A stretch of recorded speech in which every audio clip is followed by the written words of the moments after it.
after me. I'm a man. I'm 40.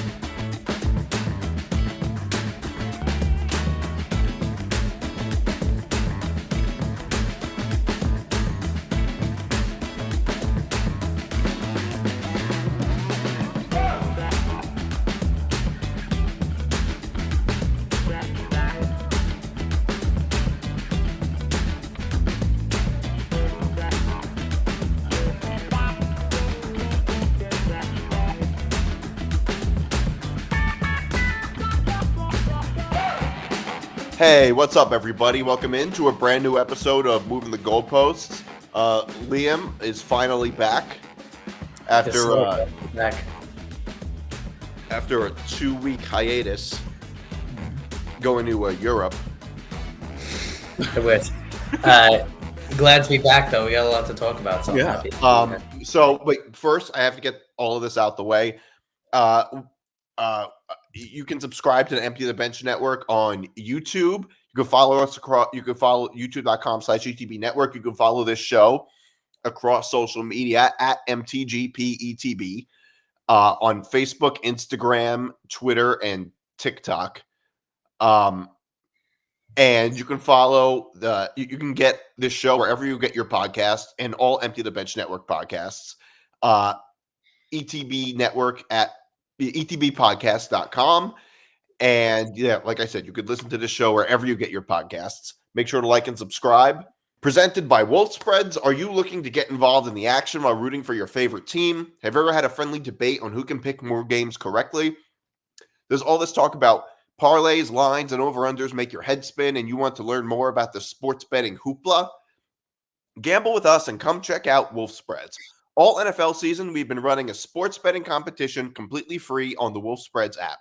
Here's how it works. Everybody gets 2,000 fantasy dollars. That's fake money to bet on the action.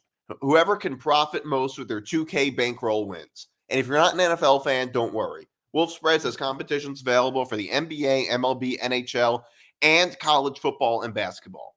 Put your fantasy dollars on the over, under, the money line, or the spreads, competing for bragging rights with your fellow players while having additional fun watching sports, and not risk losing your house in the process. Wolf Spreads, sports betting for friends who love the action. Okay, so obviously we're in the middle of March Madness, even though it's April, and there was a lot that went on, a few notable upsets. So far, the only SEC team in basketball that hasn't had a rough tournament has been Alabama. Alabama just upset UNC. So there's a few things. One of them, a few things happened. All right. NC State and Duke, UNC losing to Alabama, and Clemson in Arizona, which I'm sure you're very happy about. Alabama beats UNC. I had UNC winning the whole thing. Now I feel stupid. Did you watch this game? Yeah. So I had a couple of thoughts on this game. I always thought Alabama was good, especially offensively, better than I thought a 4 seed. A big point in this game was late in the second half. North Carolina, both teams at certain points had a lot of. It was really a game of runs, and Alabama just had the one at the end. But North Carolina are on a run, and a couple of times it looked like North Carolina were going to pull away. And one of those times was they were up 4, I believe, late in the second half. And they're on a run, and they put the ball into Armando Bacot, who has a clear dunk to make it 6 points. He misses the dunk. Alabama comes back on the other end, gets fouled, gets 2 points, and end the run, and then went on their own run and ended up winning the game. That was, I think, an under talked about how big that play was because if he puts the ball in, they're up 6, they're on a big run, and they're going to be hard to beat. And Alabama sort of stole momentum in that moment. It was a great game to have the over. I think the over hit with like 10, 12 minutes left. But Alabama was that good. They deserved to win. And it was a game where it was just three-pointer after three-pointer after three-pointer. And it was terrific to watch. But in the end, Alabama was the better team from 3, and they had a couple more guys step up. And North Carolina couldn't make the big plays in that big moment. Yeah. By the way, is Armando Bacot the Javon Carter of UNC? It feels like he's been there forever. Yeah, he's been on North Carolina longer than Ron Baker was on Wichita State. I guess he has to learn. I guess he can't graduate until he learns how to shoot free throws. Well, RJ Davis as well. Yeah, that him too. One thing I noticed, the weird thing, Alabama seems to be the best 3-point shooting team left right now. And a lot of that is because of Mark Sears. But Mark Sears didn't have a great 3-point shooting game against Carolina. He was 2 for 7. Yeah, but that's why Alabama is good, because they picked up the slack. Where you look at other teams, notably Arizona, didn't, when their star isn't hitting shots, they don't win. And like you said, like Alabama was able to pick up the slack. I think they've completely deserved it. I think they completely deserve to be where they are. They've played really well. Nate Oates has done a really terrific job at Alabama. He took over. So, I mean, when you think about that, he took over. Avery Johnson was there, and they weren't really they were a perennial NIT team, and they had a good run last year. They've had an even better run this year. And I think they're going to run into a buzzsaw on Saturday, but I think that they definitely deserve to be there, and they've played really well. And then last week was my favorite holiday of the year. It comes on a different day each year, but always late March, April, we get Arizona Elimination Day. And no matter what, Arizona will perennially lose to a team that they're worse than. They will play a bad game, and it's like clockwork. What happened in that game was Caleb Love, formerly of UNC, was horrible. He was 0 for 9 from 3. Arizona were the much better team when the game was played inside the paint. They were much better than Clemson. And for some reason, Arizona just insisted on shooting 3 after 3 after 3 after 3, even though they were nonstop scoring when they got in the paint, and they just wouldn't stop shooting threes. And Tommy Lloyd, who I think is an overrated coach, especially when it comes into March, never made the adjustment. And Arizona just could not get out, were completely baited by Clemson into shooting threes nonstop. And they could not make one to save their lives. Clemson, on the other hand, also could not make one to save their lives, but it didn't matter because they were shutting down Arizona. And also, Omar Bala, Arizona's best player, arguably, shot 1 for 9 from the free throw line, which was in a game that they lost by 5 points, and it was way closer than that, was also a major factor. But Arizona, I just thought, never made the adjustment to, we're much better in the paint, and we can't make a 3, stop shooting threes, and they just never stopped. Yeah, it is weird how when college teams, I think it says something about coaching, that when teams are shooting threes and it's just not working and they keep doing it. There's no way. I don't know. Like, as a fan, that would drive me crazy. The thing is that living and dying by the 3 in college basketball is just a very hard thing to do. Although it's also a very essential skill to be able to, like the reason Alabama was able to go this far is because they're shooting over 40% from 3 in most games. I mean, that is obviously but you can't shoot 5 for 28 and your star player. I mean, Caleb Love Caleb Love was horrible. He had 13 points total. It was 0 for 9 from 0 3. for 9 from 3. I mean, at some point, Caleb Love has to just stop shooting threes. Well, or they have to make the adjustment. I mean, if you look at any game that Arizona lost this year and even last year with Tommy Lloyd teams, it's been the same way, which is the team defensively baits them into shooting a 3, even though they're much better down low in the post inside the circle. They're way better, and the team defensively can bait them into shooting a 3. And obviously, Clemson did a terrific job defensively. Arizona they brought Baylor, who I think averaged 80 points. They scored 63 in the second round game, and in Arizona averages close to 90, about 88.5 points, and they scored 72. So Clemson did a terrific job defensively in both those games. But one of the reasons was they put guys into the paint, and they said, Arizona's going to beat us. They're going to beat us by shooting 3s. And that worked for Clemson. And Arizona also play where they like to push the pace. And Clemson play the opposite way. And Arizona were never able to push the pace at any time in the game. Yeah. And, well, it doesn't – I mean, being able to play a fast-paced game typically involves a lot of three-point shooting. Correct. So if you're not able to shoot threes, that's obviously going to hurt you a lot. But it was the whole team. The whole team was just terrible from behind the arc. And it's just not enough. I mean, Arizona always has like one like sort of really good center every year, like one big man at least. But like usually just having in college basketball, having one center, like one like big man is just not enough if the rest of your team is not able to shoot, or if they just stink. I mean, like it's not really enough anymore, especially if you can't shoot free throws, which by the way would drive me crazy. Missing free throws. Yeah, well, when Omar Bala, the center, started to get the ball, they were just starting to foul him at one point because I think he missed 8 in a row at one point.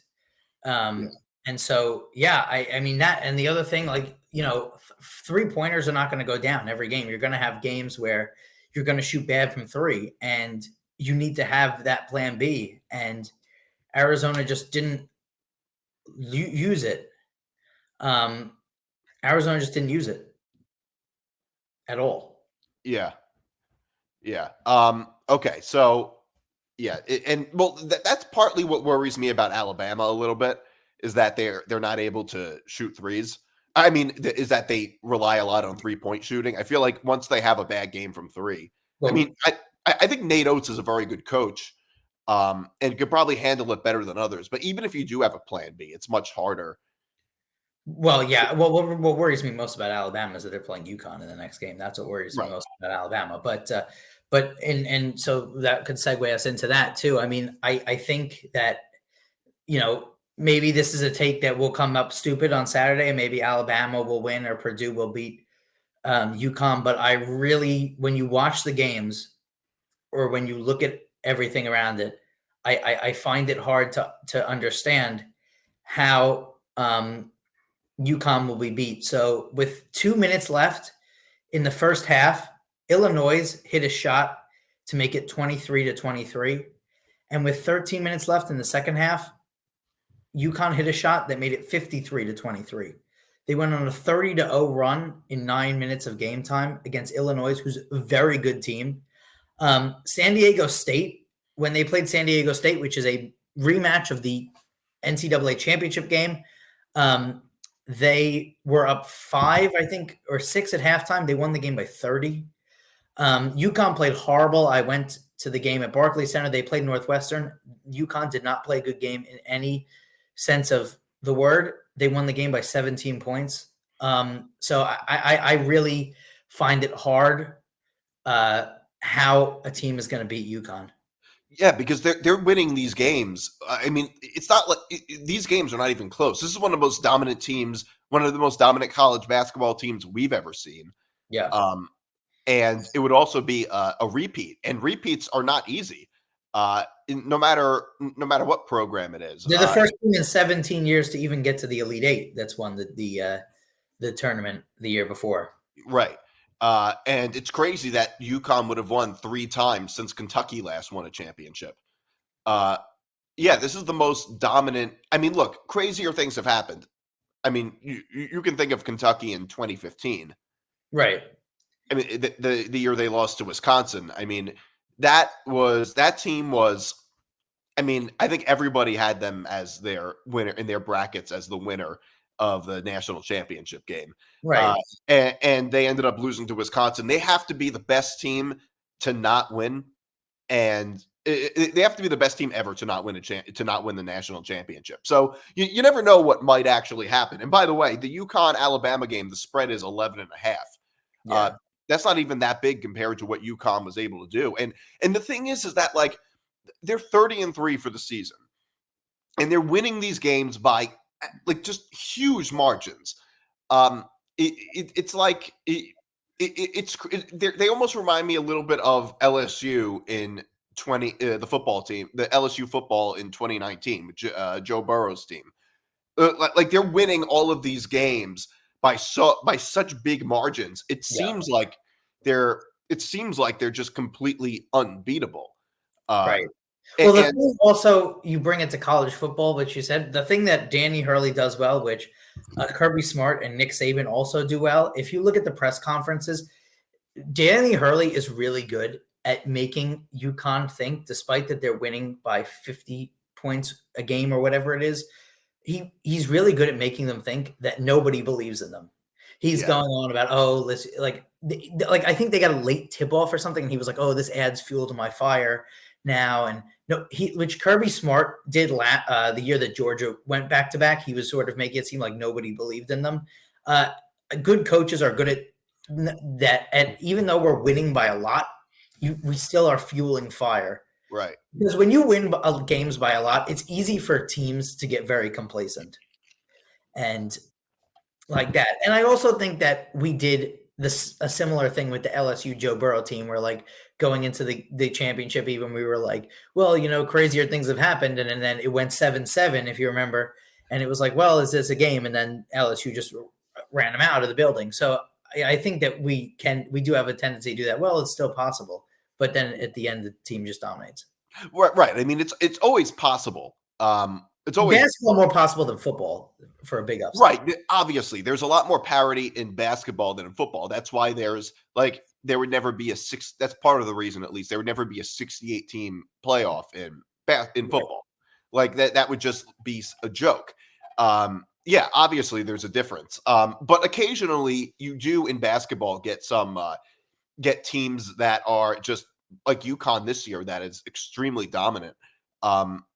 Although I think that I think that is a very good point that you bring up. Nick Saban could be up by 3 touchdowns in the third quarter, and he would freak out over a player making a mistake. Right. Sometimes you need coaches that are going to be like that in order to keep them in line, make sure that their heads aren't getting too big. I think that's a problem Kentucky often has with the one and done players. It's often the biggest stars out of high school. They're there for a year. They're renting these players, and it's easy for these players to become complacent in a sense, which is probably part of the reason why Kentucky has been so disappointing in a lot of tournaments lately. Right. But they do an amazing job, Kentucky, at getting players to the NBA, and especially stars in the NBA. I mean, you look at Devin Booker, Anthony Davis, guys like that. Anthony Davis did win a championship. Devin Booker did not, but they're good at getting guys to serve. But you're right. So UConn was up 52-19 on Longwood in the first game of the tournament at halftime. And when they interviewed Danny Hurley, so he's up 33 at halftime, they interviewed him in the halftime, and all he talked about was how bad their defense was to end the half. Yeah. Like, so you're right. Like, and another guy who fits that ilk was Bill Belichick. He would also be in that similar. So yeah, I agree. I mean, I think that there's a lot that goes into what goes on with Kentucky. I think that also in Kentucky, there's not really anything but Kentucky basketball. And I think there's also Louisville basketball. They're horrible. But not every year. But the point is, though, I think that there's also an immense amount of pressure on Kentucky as well whenever they get into the tournament. And I mean, there's also always a target on Kentucky's back, no matter what. But I do think that John Calipari is somebody who's overrated in-game coach. Obviously, he knows how to get players to the pros, but here's the thing I'll say about that. Is he good at getting players to the pros, or is he just really good at recruiting the best talent who's more likely to get to the pros? Yeah, I mean, that's possible, but I think he also is good at developing players, definitely. Yeah, I mean, I think that has a little bit to do with it, but if anything, I think he's just a master recruiter. And I mean, I think part of it is developing players, but I mean, like he often has these players for a lot of them are one and dones. And by the way, I agree with you. I don't think Calipari is a great in-game coach, although I wouldn't give him the title of overrated, because the reason I wouldn't say he's overrated is because I think that it feels a little worse with Calipari right now, because so much of this has happened in recent years. But I mean, I do think that being able to recruit the best talent and develop players and get them to the NBA is a very underrated skill. Like, Yeah. you can't win games if you're not able to recruit the best talent. Like, I mean, Calipari really took it in the chin last week after they lost after they lost to Oakland. Although I will say a lot of other coaches that we think of as some of the best ever have some really bad exits too. I mean, they lost to St. Peter's 2 years before that, though, as well. And yeah. But yeah, I mean, I agree. But if you look at like somebody like look at like Dana Altman at Oregon, right? Oregon constantly are not good in the regular season, and then somehow, some way, they get at least a round in the NCAA tournament. They win the Pac-12 tournament. Like, that's somebody who's like really good coach and gets his team to where they have to be in March. I think also when you have a lot of, and I don't even want to use the term one and done anymore, because now with the transfer portal, almost everyone is one and done. Nobody plays like long-term anymore. But I also think that a lot of guys start to focus on the NBA and not the team aspect, especially as you get later into that season. Right. I think that's true too. And I think that's very much a thing at Kentucky, because these guys know, many of them, not the entire roster, but a pretty huge percentage of the roster, and they would be your best players for the most part. They're obviously going in the back of their mind. It is sort of natural to think they almost have like a sports version of senioritis, right? Like at the end of your senior year of high school. College, going to college is in the back of your mind. Like, you're sort of already in the next step. And it turns out that losing is not going to alter your life that much. Although, I mean, they are competitors. I'm sure they do want to win still. But that type of complacency from star players seems to be a very common thing at Kentucky, or all these one and done players. I mean, but the truth is, like you said, with the transfer portal, that could be a thing a lot of places. Now, I mean, given how easily you can just transfer out. Right. Though I do want to do a Final Four preview. NC State versus Purdue -8.5. I'm a little torn on this. I do want to talk a little bit about the NC State versus Duke game. Duke completely laid down and died. And that was a disgraceful second half from Duke. And it's got to be a pretty big day for fat people with DJ Burns. Yeah, I mean, I also think Duke wasn't that good. I mean, you have to remember I mean, really the only reason they beat Houston was Houston's best player hurt his ankle at the very start of the game, and they still only won by 3 points. Always thought Duke was a little rated. This is because it's North Carolina State, they're not being talked about as a Cinderella. So with 5 seconds left in the ACC tournament semifinal, North Carolina State was down 68-65, and Virginia had their best free throw shooter coming to the line for a 1-and-1. He's 85% on the year. He missed that free throw, and North Carolina State hit a buzzer beating to send it to overtime. If he makes that free throw, which he does more than 8 out of 10 times, North Carolina State would not have even made the tournament at all. They needed to win the entire conference tournament, and then they've needed to win a bunch of games here. They've won, I believe, 9 in a row, all elimination games. This is because it's a ACC school and a school that's had good basketball history. They're not being talked about as a Cinderella, but this is akin to a Cinderella. I mean, they were not. I agree. They were out of the tournament less than a month ago, and this is so this is an amazing story. I just didn't think Duke was that great. I mean, I never thought they were that great this whole season. And yeah, but yeah, they it looked a couple of times like they could have ran away with it in the first half, and they just didn't. And yeah, I mean, the odds of NC State being the team from North Carolina to make the Final Four are insane. I wonder if you could have bet on that. I wonder what the odds would have been to bet on NC State making the Final Four. Well, I will bet on this one. I'm going to take Purdue. I'm also going to take the over 500 on fouls called when Zach Edey moves 1 foot, because he literally just moves and they call a foul. He's one of the most unfairly on the other side ref players I've ever seen, I think, in my life. I think you would agree. Yes, he's tall, but it's absolutely unbelievable that he just moves and there's fouls called, and it's been going on for a long time. I think that Purdue is obviously a much better team, but I just look at Purdue to get to the line a million times in this game. So you like them -8.5? Yeah. You expect Purdue to get to the line? Yeah. Okay. I'm a little torn on this. I think that I like Purdue.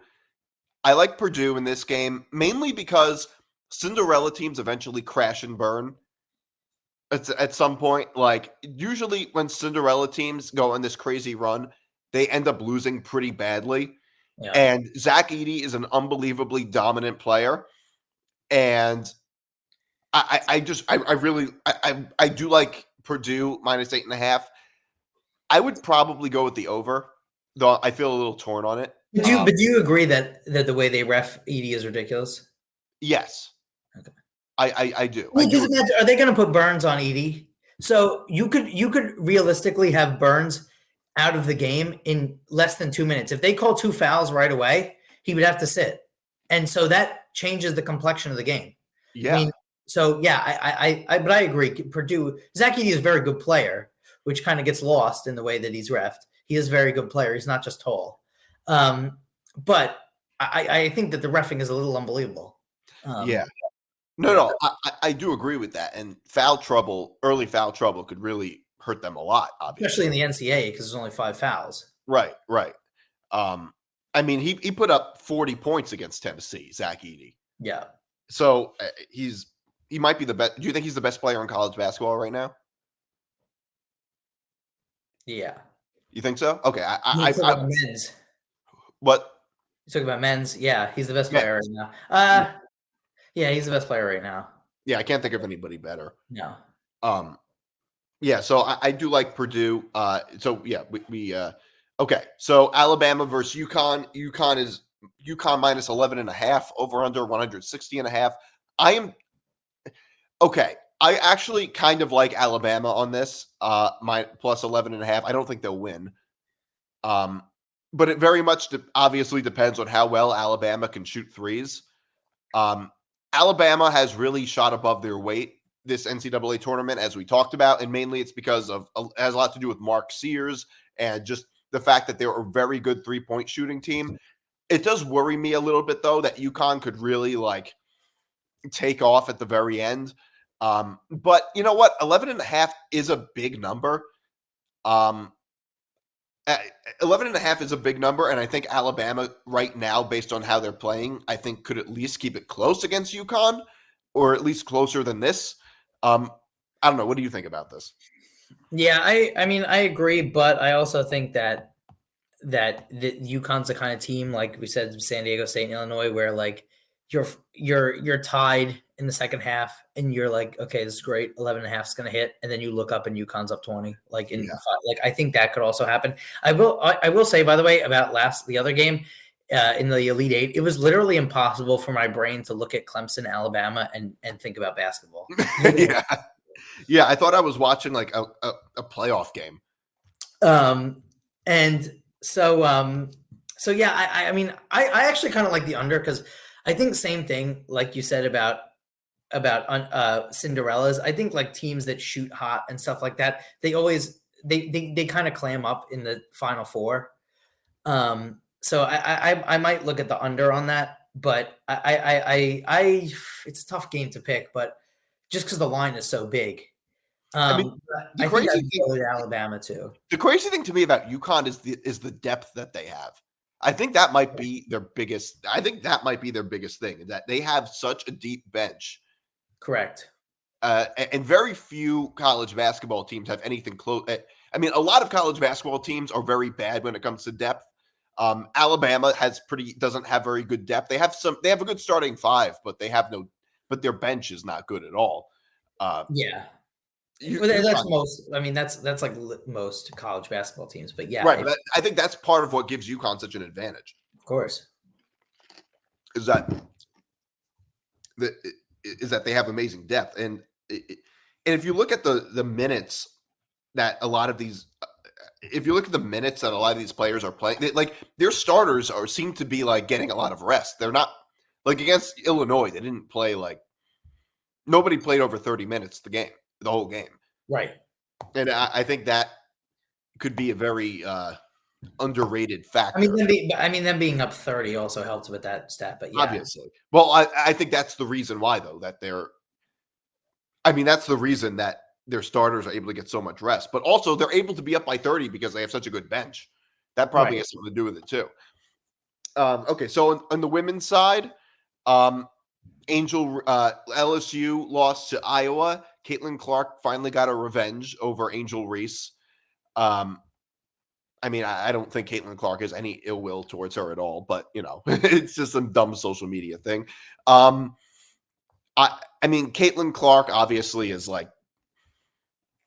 it seems to have transformed the women's game in a lot of ways in terms of its popularity. You saw Angel Reese's post-game comments? I did not. You don't know what I'm talking about? No, refresh my memory. Well, no, she was talking about people being mean on social media.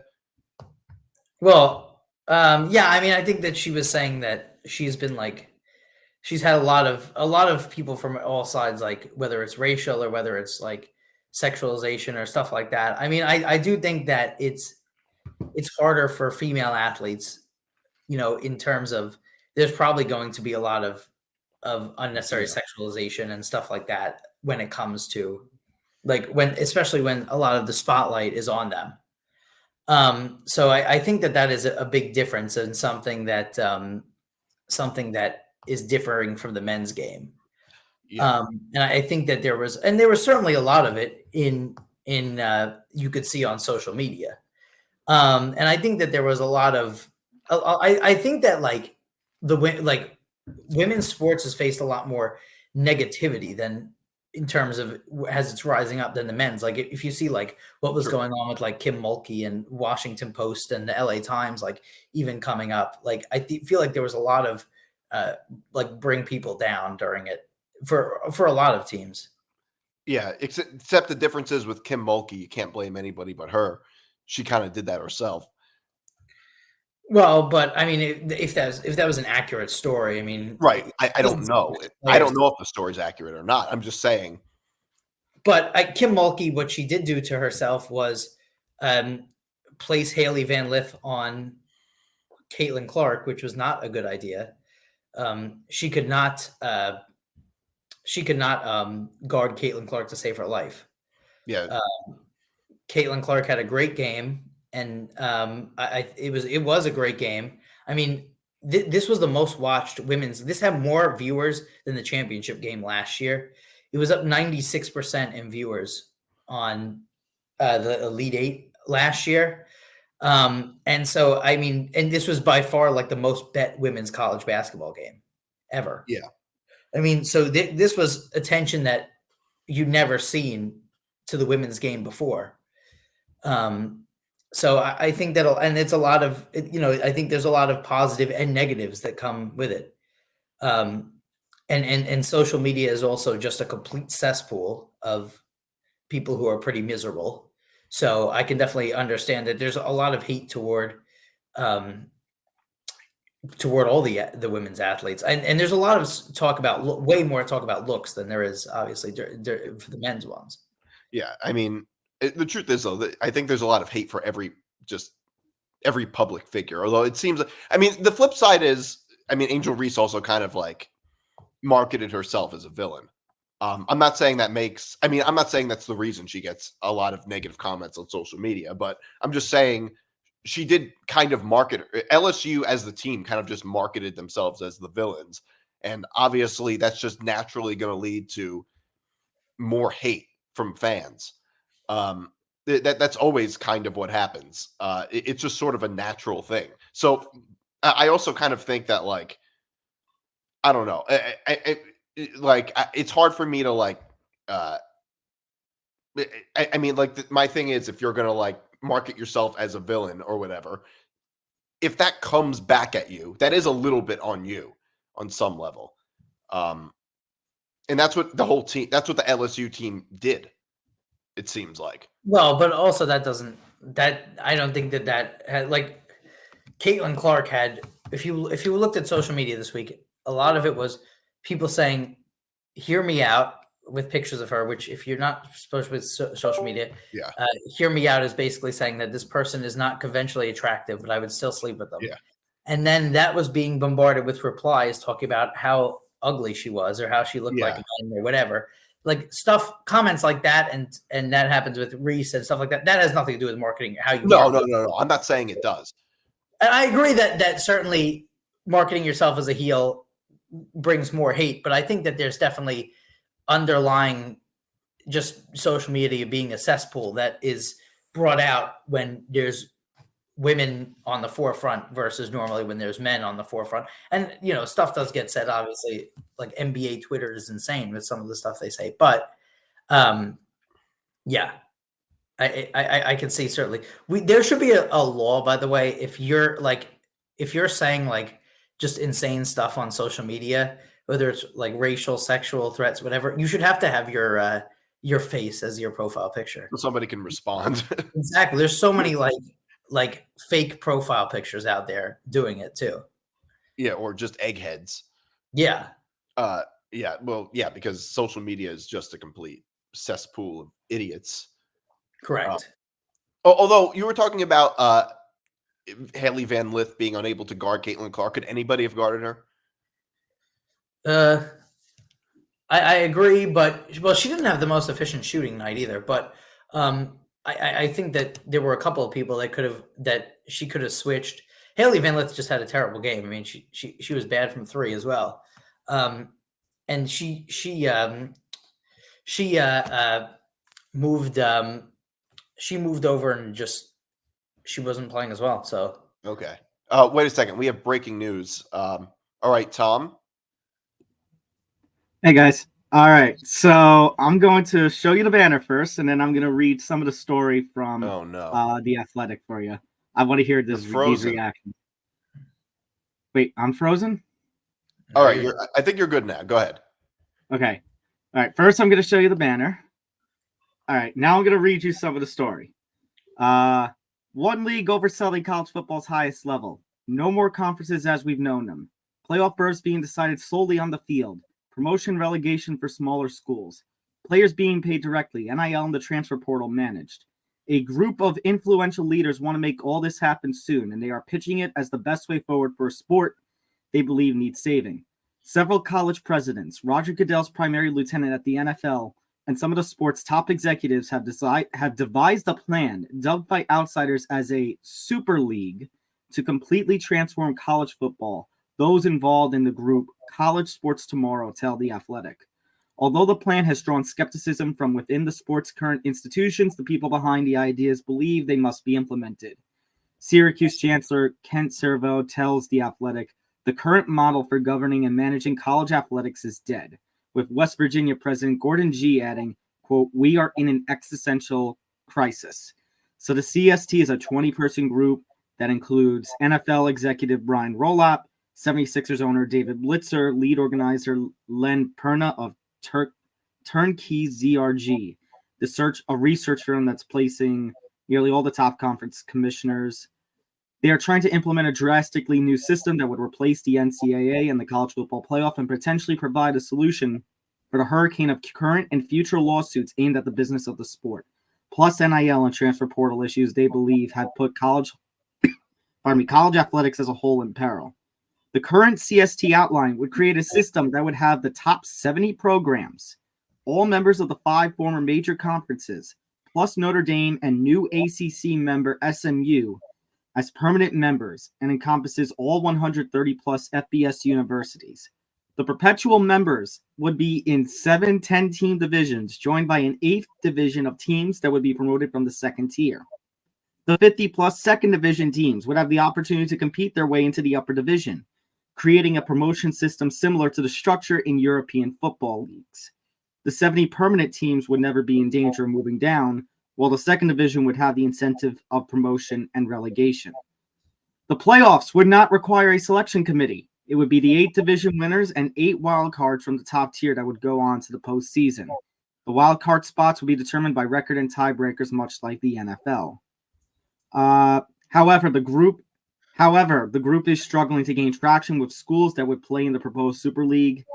The ACC Board of Directors heard a presentation in February. However, planned dinners with administrators from Big 10, SEC, and Big 12 all were called off. The leagues have been hesitant and cancel meetings to not upset their current broadcast partners, ESPN and Fox. And then it goes into all the stuff about their TV deals.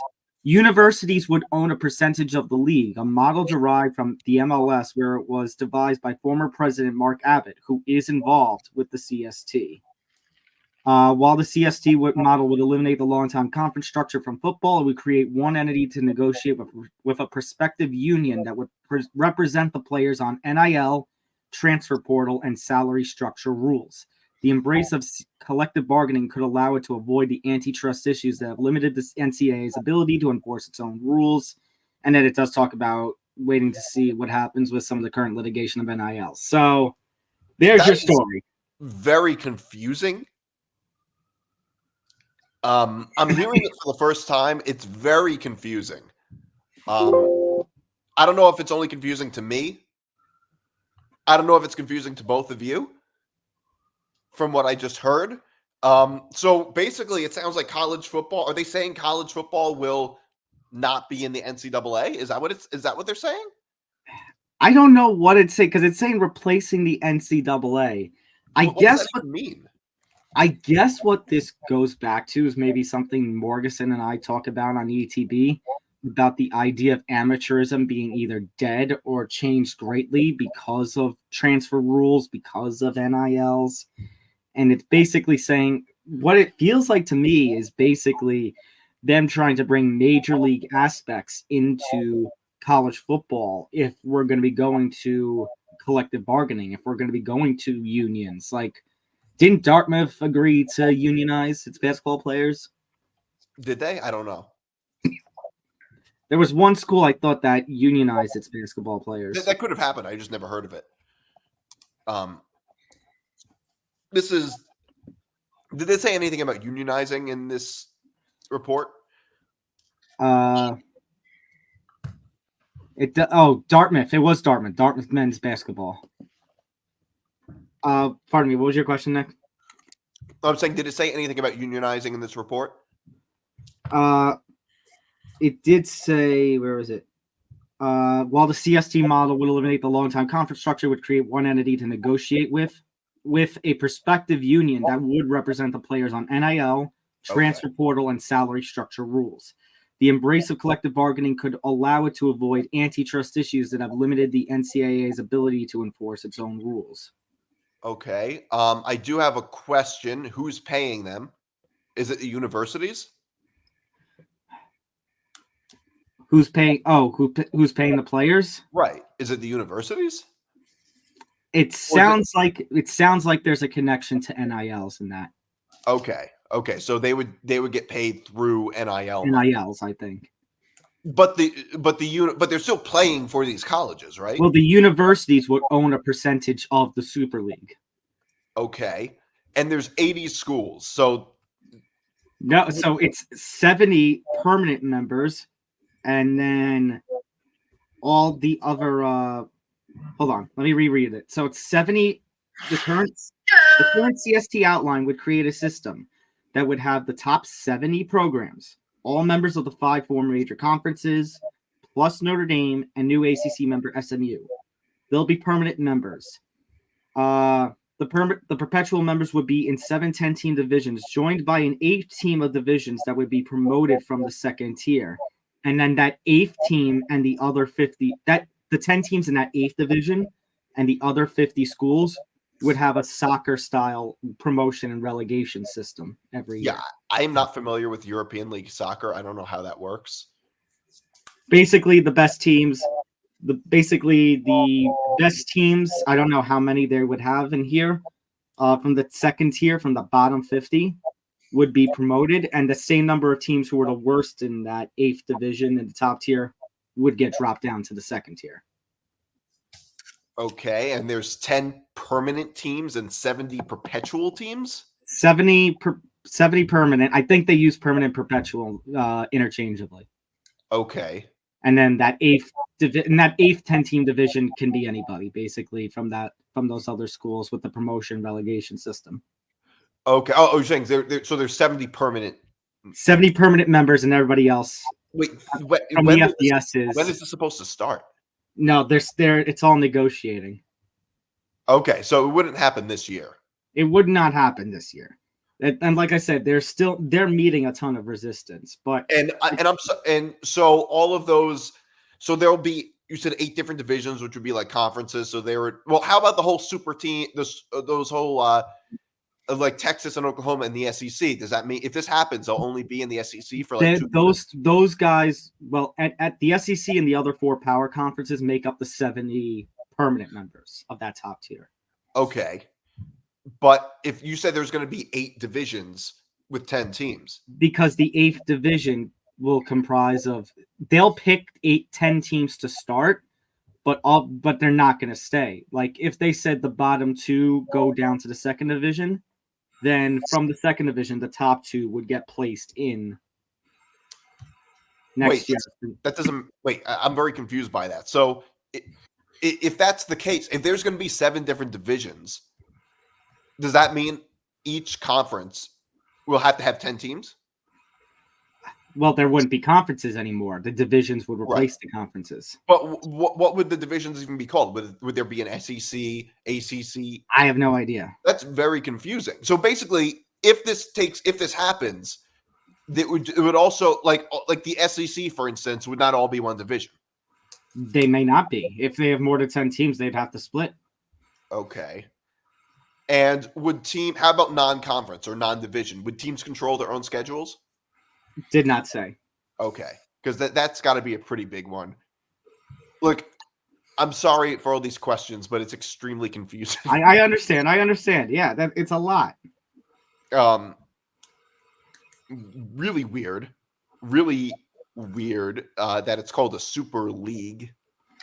Outsiders are only using that term because that's essentially what it is. It's eliminating the conference system and putting in a place like one big.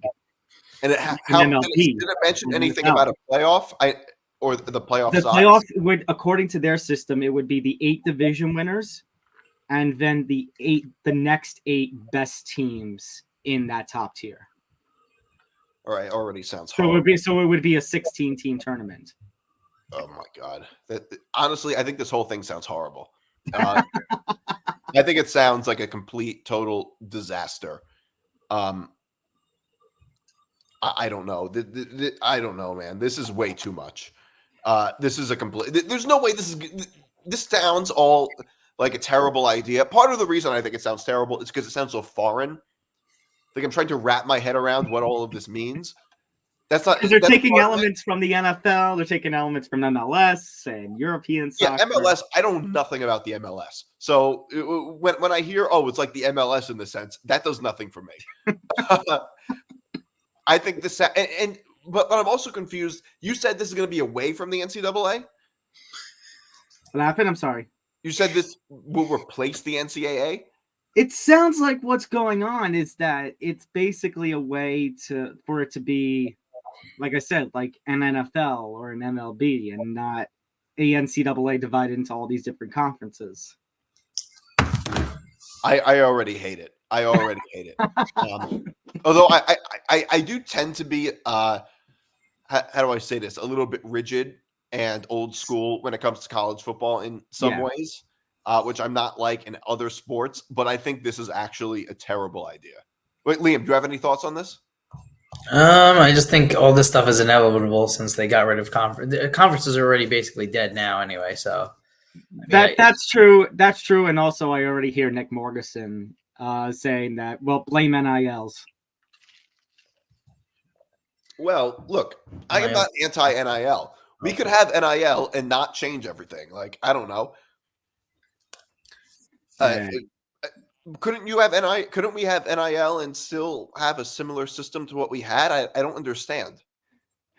I guess it doesn't have anything to do with NIL. It has to do with the conference realignment because they basically got rid of that too. Yeah, I think it has a lot more to do with that because conferences are like, I mean, NIL is a lot better for college sports than conference realignment is. Obviously, that's true. Yeah, I mean, I don't think NIL is really or the transfer portal is all that bad for college sports. I think it's great. It's basically more responsiveness to RIP Pac-12. Yeah, but the response to RIP Pac-12 is RIP every other conference. What's going to happen to the SEC network? That's the other Is that thing. Going to be like the Super League network now or something? What's going to happen to Paul Feinbaum? Well, that's why they said they didn't go more into with their television partners and everything because they want to get more support for it first. But that's a question that would have to be answered. That's a legitimate question. No, I don't support overhauling the way the whole sport runs. I don't think that usually is a very good idea. Especially not, at least not this quickly. Yeah. All right. I mean, first of all, part of what I love about college football is the committee part of it and the nuances and the fact that it's an art and not a science, picking the best teams. That's what makes it that's part of what makes it so good. Given the fact that in college sports, in every college sport, at least to my knowledge, I could be wrong, there's always a committee that picks who the best teams are.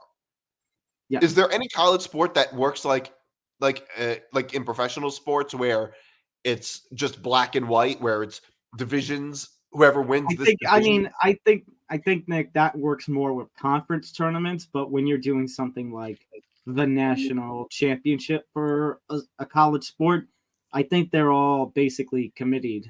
At least by seeding, they're committed. Right, that's what I'm saying. So, and part of the reason is because in college sports, college sports is not the same as professional sports for a number of reasons. But I don't think that would ever work in college sports. I mean, you know what's going to happen? There's 80 teams with 8 different divisions. There is going to be insane amounts of disparity between these divisions in terms of ability, just like there is in conferences. So imagine if we had that in college football where there's a team from where, if you win your division, I don't talking think about. Sorry, it sounds Nick, like a disaster. Well, Nick, what it sounds like you were going to use as an example is like something like where a team who finishes 5-5 and finishes 8th in one division, but if they went to say Division 7, they could be finishing 4th or 5th. Right. So that sounds like a complete disaster. I mean, you could work it a little better if teams aren't controlling part of their own schedule. If teams are controlling part of their own schedule, you can't have a record-based system like you have in professional sports. Like if the Jets were able to control who they play in the non-AFC East games, obviously we wouldn't just have a whole record-based system because you're controlling your own schedule. You can just schedule the easiest teams and win. Well, I was going to say, it reminds me of the kind of controversies that we have when, say, was it a couple of years ago, the Buccaneers made the playoffs and they were a 7-9 or an 8-9 team. The Seahawks, when they were a 7 or 8 win team, and they made the playoffs like a Right. decade or so ago. But this is a whole nother level. It's similar in a lot of ways, but in Mhm. college sports, it's way different. It's Yeah. way different, especially in football. It's way different. Especially when there's like 130 or so FBS teams that would be under basically this 2-tiered umbrella. Well, in this case, it would be 80, right? It would be 80 for the top tier, and then the other 50 would be a second tier. Okay, so 130. Yeah, but Are that, but all those of those- 50, but those bottom 50 wouldn't be eligible for the national championship. Okay. They'd be like Division 2 essentially. Okay. Really weird. Yeah, this sounds. So you have a section. So you have a section of teams that can be promoted and demoted from Division 1 and Division 2. I actually don't mind. I actually like that part. Because I if do you're like that part. I think there's a lot of teams. I think it would be pretty amazing to see teams get demoted to different conferences from one. I mean, you know how many? oh teams, my gosh, you finished 0 whatever in in that top tier. Oh, that means you're getting dropped down to Division 2 next year. that would be pretty amazing to see. I would like to see that. So that's the only thing I like so far. Wow, that sounds a little nuts. Liam, do you have any more thoughts on this? No, I just thought that was going to be inevitable at some point. Not this particular thing. I didn't think would be inevitable. This sounds like madness. All right, I'm going to drop down now, and you guys get back to your thing. Okay, thank you. All right, so on that note, did you see Rajon Rondo retired? Yeah, I thought he retired about 15 years ago. But, Yeah, I thought the same thing. Was he even in the league? I'm not sure. He might have been overseas. I could check. But yeah, I mean, he was on the Celtics 08 team. That's how long he's been playing. He was one of my favorite players to watch. He was on a lot of teams. He was all over. Yeah, but I mean, like that was when he cut his teeth, was with that 08 to 2010 Celtics. He was on a lot of. I guess we're not going to get any more playoff Rondo. No. We haven't had that since. He was on the 2020 Laker team. Yeah, I was going to say that. He was on a lot of really good teams. Yeah. All right, so I do want to talk a little bit about Embiid. He finally came back from injury against the Thunder last night. Do you think the Sixers have a little more of a chance now, or is it too late? They have way more of a chance now. Yes, I don't want to play. I don't want to play Embiid in a series. They have way more of a chance now. I mean, this was a big. I didn't think he would come back during the regular season, but yeah, they have way more of a chance now. I mean, you have to realize Embiid was going to run away with the MVP before he got injured. He was playing some great basketball, and right now, I mean, when you look at it, you have them in the 8. They're 2 games back of Indiana. I don't know if they're going to get into the. I don't think they're going to get into the out of the play-in, but I don't want to play them, certainly. And it's all jumbled up right now in the East. You've got 3 games separating 3 teams there, and you've got the Knicks, who have completely blew their shot at getting to the 3 seed now, who are going to play Orlando. And I wanted the Knicks to get the 3 because you have to play Boston in the second round.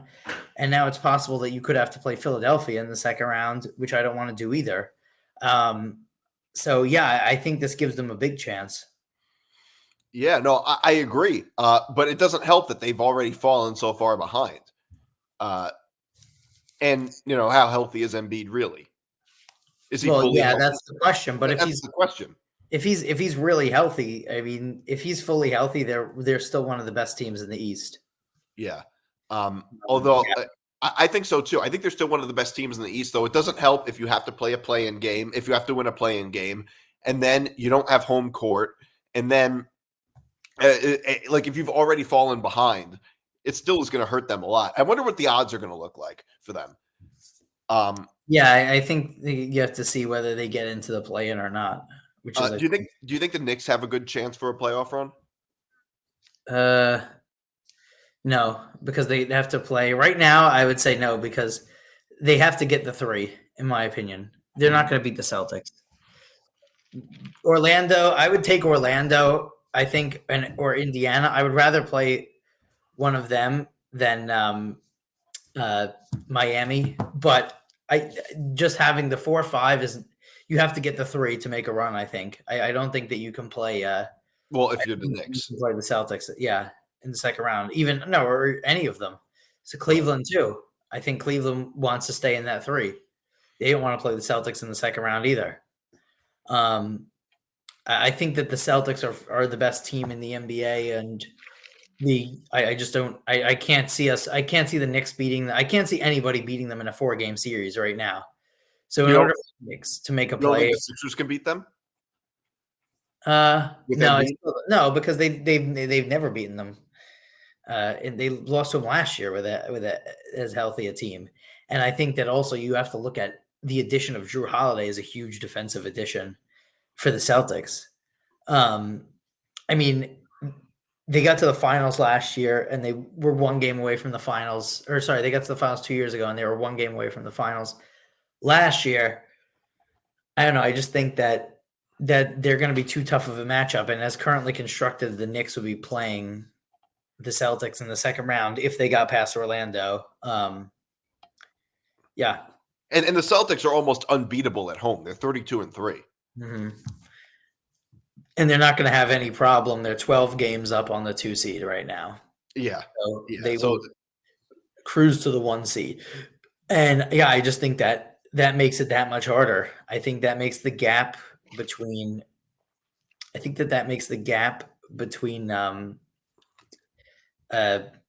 3 and 4 just that much that much more significant. Yeah.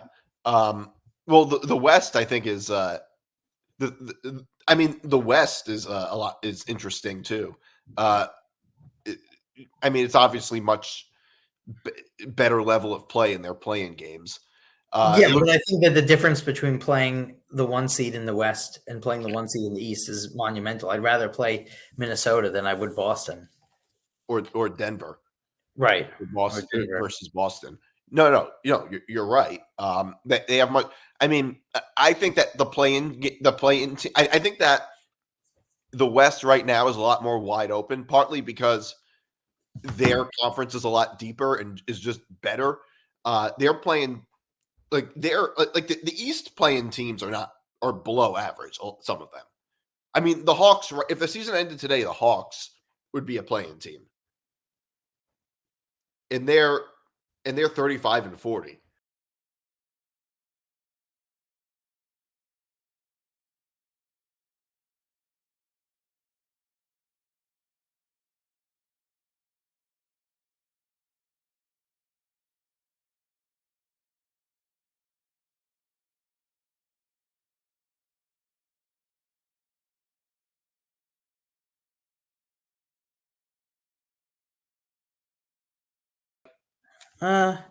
Yeah, it could have also been a contract dump sort of with someone who doesn't want to be there. He had a terrible contract. You look at what Buffalo's gotten rid of. I also don't think it really matters that much. I don't think these big receiver trades never really amount to anything. Receivers kind of fall off at some point. Yeah. And I just don't. I don't know why you would take it as Houston. Why you would take his contract on though? Right. Well, really bad contract because I think a receiver like Stephon Diggs would make a much bigger difference for Houston than it would for the Bills, because Houston's more of a bubble team kind of, and they really want to. And CJ Stroud is a young quarterback, and they want to have the best weapons around him as possible. Right. That's probably their thinking. That's probably that's probably Houston's justification for. Well, yeah, I agree. It's just that it's in a cap sport, it's tough to take on bad contracts sometimes, especially when guys have been playing for a while. Yeah. Well, I do want to hold on a second. There is a tweet from. Okay, so according to Rich Samini, it's going to cost them more in cap space to not have Diggs on the team than to have him on the team. So Who? it's going to cost them more in cap space. Cost who? The Bills. You didn't say that. You just said it's going to cost them. No, I meant the Bills. It's going to cost the Bills more in cap space to not have him on the team. I don't know. It's a little. So if there is a cap space issue, I guess there are other things that I don't know. I'm not a lot of salary cap stuff can be very confusing. Hold on a second. Oh, but you did want to talk about Bronny James apparently transferring. Yeah, so he's transferring from USC. He entered the portal, which we talked about earlier. In terms of guys are one and done, right? Now with the portal, and I like the portal. I love NIL. I think all this stuff is great, but I think one thing. Also, I did get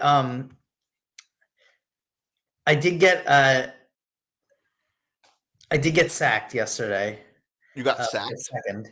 Yeah, so there's an account called Bronny James Jr. that also but the main thing is Bronny, and it has a blue check mark, and it was just a picture of him in a Duke uniform, but it looked everything like he had posted it himself. Like it looks like him. So for a second, it only took about 2 seconds to verify the account, but for a second, I actually thought it was real.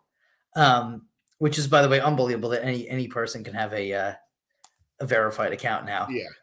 But that's the purpose of the verification. The two things that I think are important to note. One is he's not that good of a player. He's certainly not going to the NBA right now. And he's not like a player where it's like transcended. He's going to transcend the whole team. But what he does do is a big name.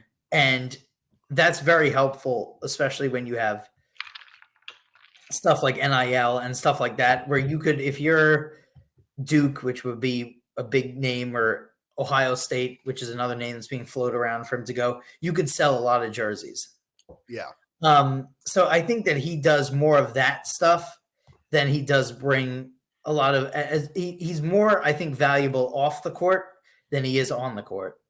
I think there's a lot of truth to that. I mean, I haven't seen him play that much. I don't know how good he is, but just the fact that he's LeBron's son, obviously, it's always going to be a news story because of that. And because of that, he could probably move merchandise. Right. Has there been any word on where he's supposed to go? No. And it'll probably be a little bit while, but Ohio State's been floated around, obviously.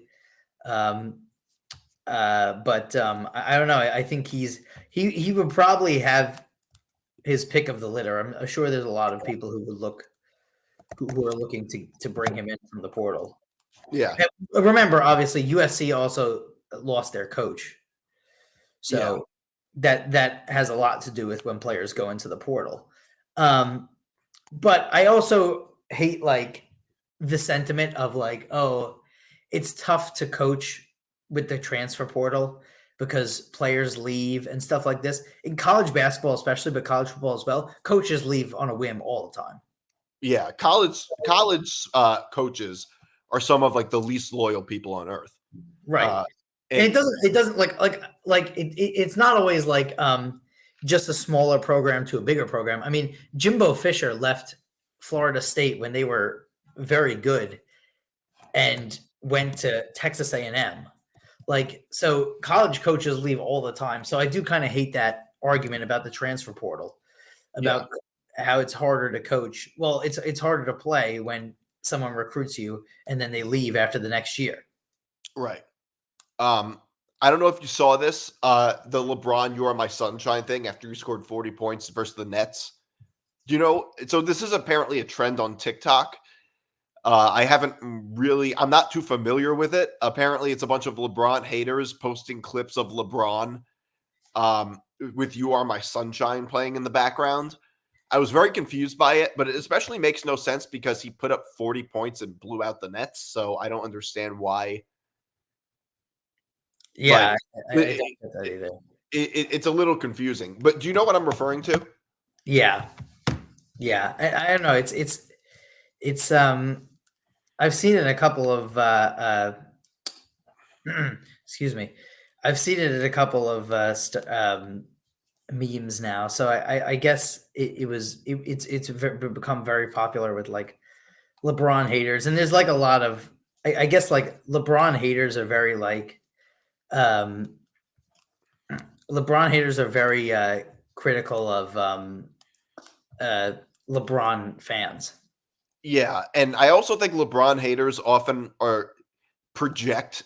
There's a lot of projection that comes from LeBron haters onto LeBron fans because I think LeBron haters are actually weirder than LeBron fans. I think hating arguably the best basketball player ever, is a lot weirder than loving him. like to me, that's just how I see it. Yes, I agree. I think that the LeBron haters are almost more obsessed with him that like Skip Bayless is a great example, are more obsessed with him than his fans are. Yeah, but it's also like the whole "You Are My Sunshine" thing. Is there any way LeBron understood what that meant? No. Like it is just a weird sort of taunt. I mean, like I don't know, it just seems like a lot of projection from LeBron haters. But I mean, he beat the Nets. Yeah. He scored 40 points, so it's a weird. I don't know. That A lot of doesn't people make beat a the whole Nets. lot of sense. I said a lot of people beat the Nets. Well, yeah, that's true. That's true. It's not saying much. Okay, so one more thing I do want to talk about. We're finally talking about baseball in this show. You see the confrontation between Jeff McNeil and Rhys Hoskins? Yeah. Rhys Hoskins slid into McNeil, and McNeil was pissed off about it. And then Yohan Ramirez, the relief pitcher on the Mets, gets suspended for 3 games because he threw at Rhys Hoskins. Yeah. I believe he threw at him after the guy had already hit a home run too, right? I mean, I thought that it was a couple of things. One of them is I don't really understand this this sentiment. I think the same thing happened of what's the guy with the Dodgers who slid? Chase Utley. Yeah, I never understand that where they're like getting really upset about slides. I think you're supposed to do that when it's a double play ball. It's a slide. Also, both guys, in my opinion, come off as soft. So McNeil is the guy on the Mets. He's standing right over Hoskins and is sort of yelling, but doesn't really say anything until Hoskins already starts to leave. And then he starts getting heated. And Hoskins, in similar fashion, also doesn't say anything until there's like 5 people around him.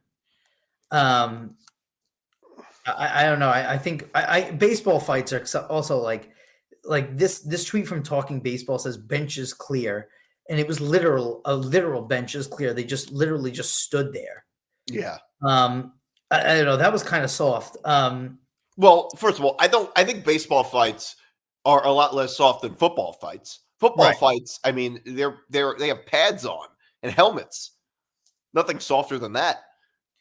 Oh, I agree, but I guess these guys are talking. Also, I think it was a horrible job by Major League Baseball because there was not any buzz around opening day this year. I just saw that they put opening day on the same day as the Sweet 16, which is like kind of a stupid decision. Yeah. But so I did just sort of see this, but again, like the guy slides, the McNeil starts yelling at him right above him, but he doesn't really do anything past that. I don't really. I think both guys kind of look soft, and then throwing at the guy is one thing, but they threw at him after he already hit a home run off them. So So he's already got the last laugh.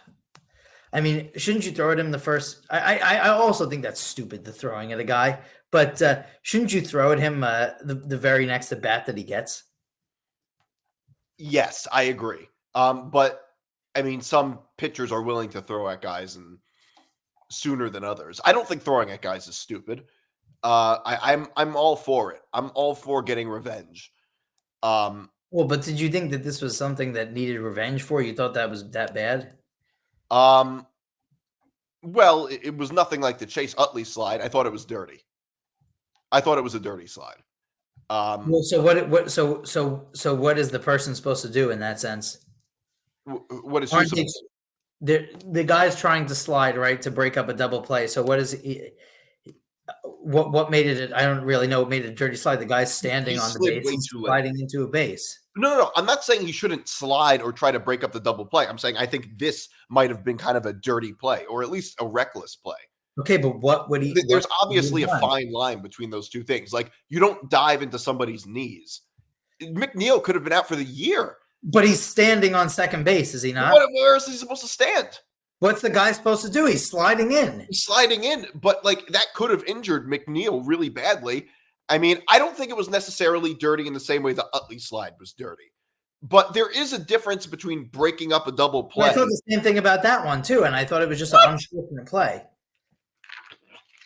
I mean, you're supposed to slide to break it up, right? I don't. Yeah, but you're not supposed to dive into their knees. There's obviously a difference. I mean, that happens all the time, and it doesn't start fights. Right. So the guy was upset about it on second base. I mean, I don't know. I think that baseball. One of the reasons that baseball is declining in terms of popularity in America is stuff like unwritten rules like this. I mean, I don't think that this was a big deal. And then they come out, they stand there, do nothing basically. Why the guys from the bullpen come out, I'll never understand. And then they don't do anything. The bullpens jog over there, and then he throws at him 3 legs later. But you could also say that he could have severely injured, or he could have hit him in the head. I mean, you could make that argument with but Hoskins started it is the argument. But I really don't. You think that this guy purposely went, I'm going to hurt this guy? No, I don't think he went in there trying to hurt him necessarily. I don't necessarily think that. Yeah. But I mean, so yeah, I don't think that was I don't think that this is like, I just think it's hard when you're running and sliding to really be making such a time decision. I think that's hard to do. I think that professional athlete, I think that a lot of these players do it on purpose. Okay. I think they do it on purpose. I'm also for like throwing at hitters. I'm all for it if they do something first. I mean, in some cases it's dumb, obviously.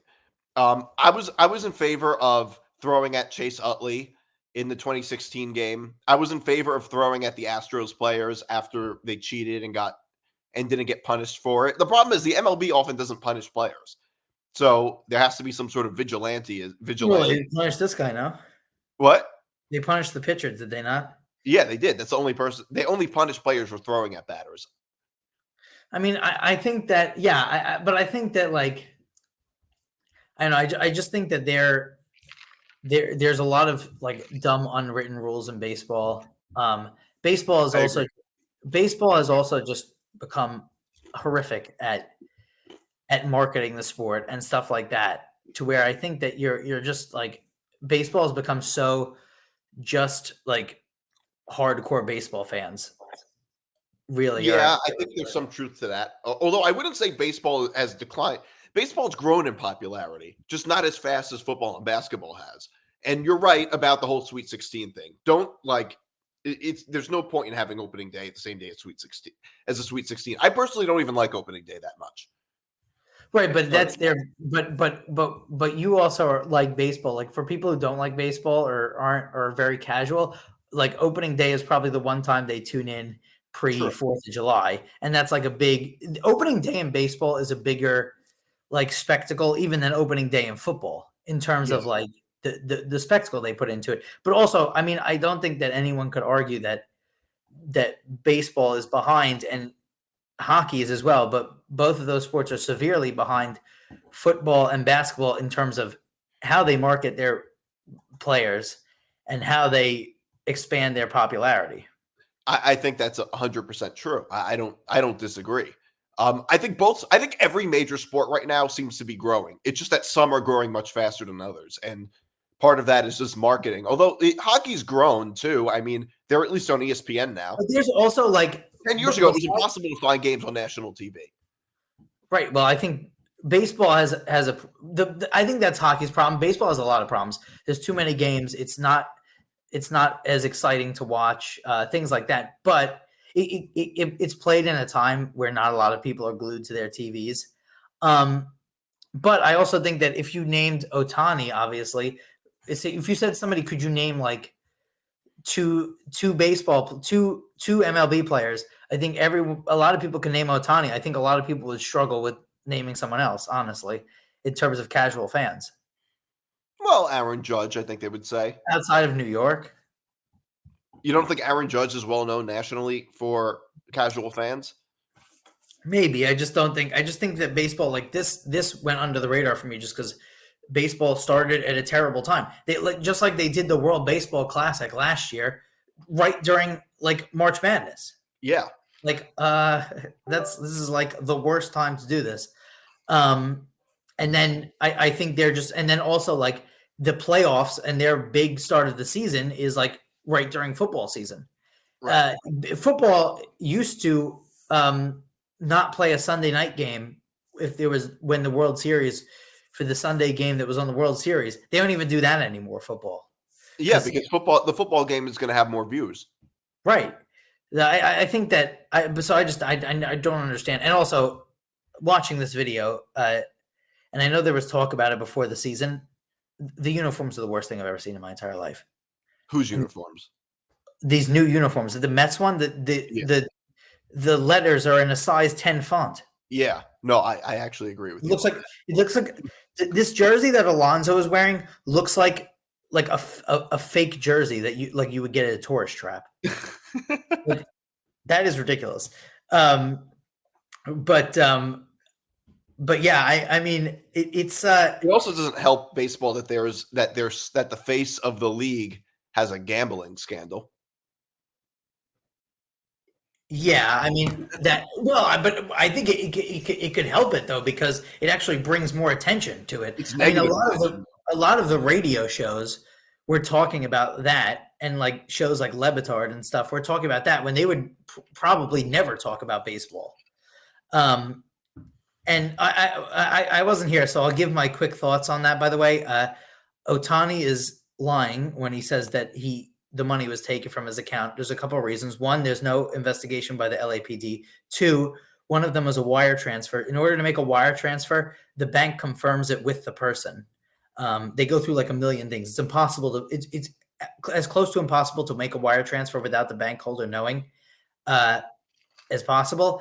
I don't know if he was gambling, but my take is unless he was gambling on games that he was involved in or baseball games, I don't think that it matters. And also, I don't think he was betting on baseball because no bookie in their right mind would take a bet from a MLB player on a baseball game because they have too much inside knowledge. Right. So why would I take that? And so this is way different. What happened in the NBA with Michael Porter Jr.'s brother, that's a way bigger deal to the league and a way bigger problem. He bet the under on himself. Right. And then he left the games. One of them with an eye injury and one of them with an illness. That's a much bigger problem. An illness you could fake. Correct. An eye injury you could probably fake. I Yeah. can't see, how many fingers am I holding up? One, you can do that. So, I mean, George Costanza faked an eye exam so that he could get a book on tape. Yeah. So that is a much bigger problem to the league in terms of a problem that the league has to deal with. Much bigger problem. That guy, I think, should be banned for the rest of his life if he was betting and then left. Also, he's a moron because he bet an insane amount of money on himself when nobody was betting his over under. Why is everyone betting this guy's over under? That's a much bigger problem than Ohtani if he was betting, unless he was betting on baseball. But I haven't seen any indication. Yeah. We haven't even seen indication that he was betting, let alone betting on baseball. Well, he had to have been betting, or he could have possibly been. Well, he could have paid the debt off for the guy. Yeah, that's possible too. It's just the story changed like 5 times, but I don't believe him that the money was taken because of the wire transfers and because there's no investigation by the Los Angeles Police Department. Right. And also, I know that he makes a lot of money, but I don't think it matters how much money you make. You know, you could be Elon Musk, Zuckerberg, whatever. I think you're going to notice $4 million. Yeah, no, absolutely. $4 million is still $4 million. Correct. So I think that there's a lot to the story, but Ohtani is also the other problem they have is Ohtani is very secretive about his life and stuff, which is a problem for the MLB in terms of you have your number one star and he's not very marketable. He's like Kawhi Leonard. Right. Although he is very marketable in Japan. Which is underrated because getting international fans is a pretty big deal. Which they're behind. I mean, if you look at like they're playing games in London, like we talked about, baseball is behind. Besides, like in Latin America, they're behind the other sports in international. I mean, the NBA and NFL do much better internationally than baseball. Well, not the NFL.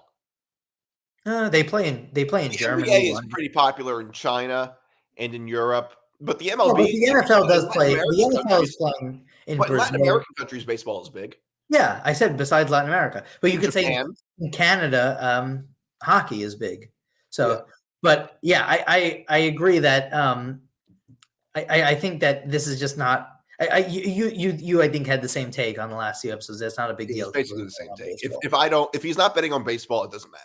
If he's betting on baseball, they've got a huge problem because they would be very it would have to be something very serious for them to suspend him.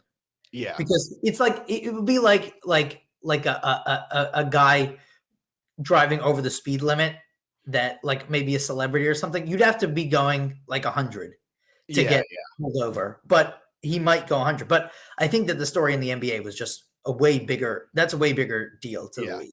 Yeah. All right. So thanks for listening and watching, everybody. We'll be back next week. This is Moving the Goalposts.